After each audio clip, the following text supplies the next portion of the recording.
Mariners hosting the Angels, and the Angels are plus 185 on the money line. The Mariners are minus 225. The over-under is at 7 runs. The Mariners, laying a run and a half on the run line, are plus 105, meaning if you bet them that way, they must win this game by a minimum of 2 runs. And the Angels, getting a run and a half on the run line, are minus 125, meaning if you bet them that way and they win this game outright, you'd win. They lose by 1, you win.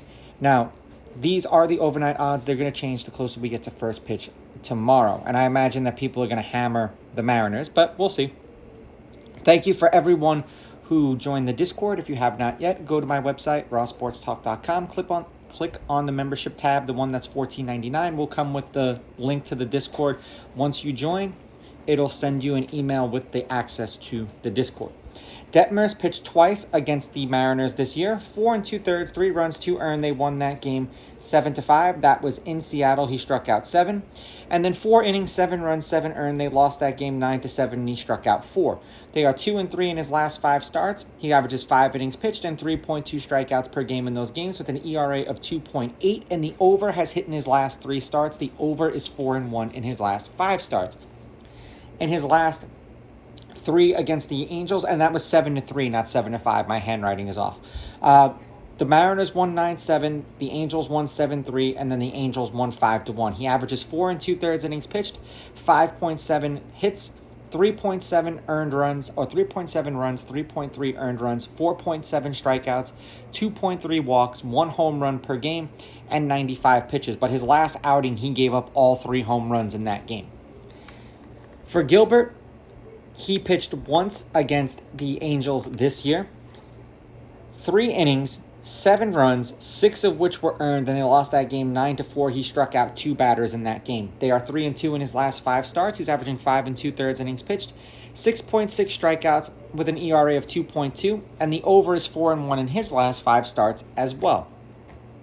In his last 3 against the Angels, the last one, the Angels beat him 9-4, and then the 2 previous, Mariners won 9-1 and 5-1. He averages 4 2/3 innings pitched, 7 hits, 3.7 runs, 3.3 earned runs, 6.7 strikeouts, 1 walk, 1.3 home runs, and 85.3 pitches. He gave up multiple home runs twice against the Angels, and his last outing was one of them. And the over is 2-0-1 in the games in which he's pitched his last 3. Head-to-head, the road team is on a 4-game winning streak. The road team is 7-3. Seattle is on a 4-game winning streak. Seattle is 6-4. The favorite is 5-5 on the money line.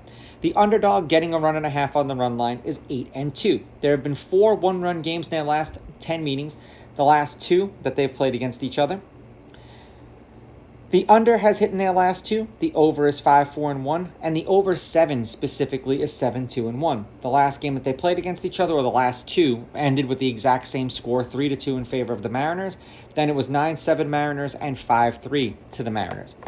The Angels are 3-7 in their last 10, but they are on a 2-game winning streak. They are 3-1 in their last 4, and the over is 5-4-1 in their last 10. The under has hit in 3 out of their last 4 games.